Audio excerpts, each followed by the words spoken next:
Acts chapter 22. Brothers and fathers, listen to the defense which I now make to you. When they heard that he spoke to them in the Hebrew language, they were even more quiet. He said, I am indeed a Jew, born in Tarsus of Cilicia, but brought up in this city at the feet of Gamaliel, instructed according to the strict tradition of the law of our fathers, being zealous for God, even as you all are today. I persecuted this way to the death, binding and delivering into prisons both men and women, as also the high priest and all the council of the elders testify, from whom also I received letters to the brothers, and traveled to Damascus to bring them also who were there to Jerusalem in bonds to be punished. As I made my journey and came close to Damascus about noon, suddenly a great light shone around me from the sky.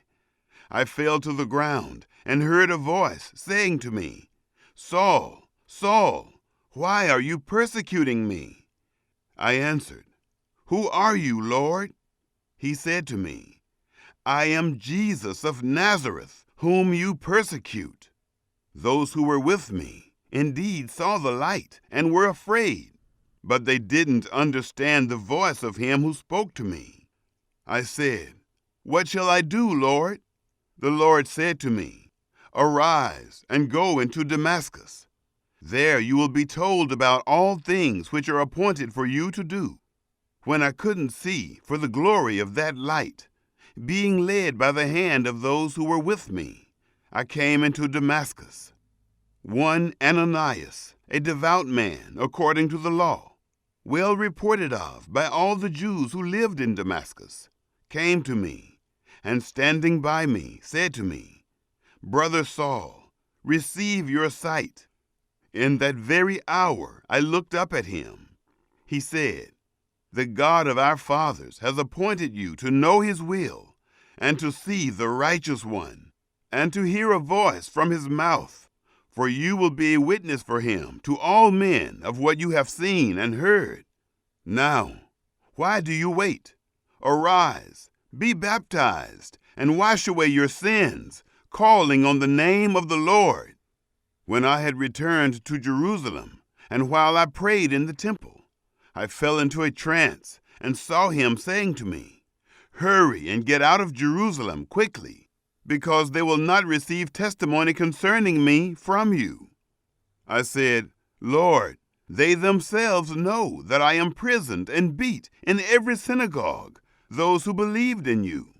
When the blood of Stephen, your witness, was shed, I also was standing by, consenting to his death, and guarding the cloaks of those who killed him.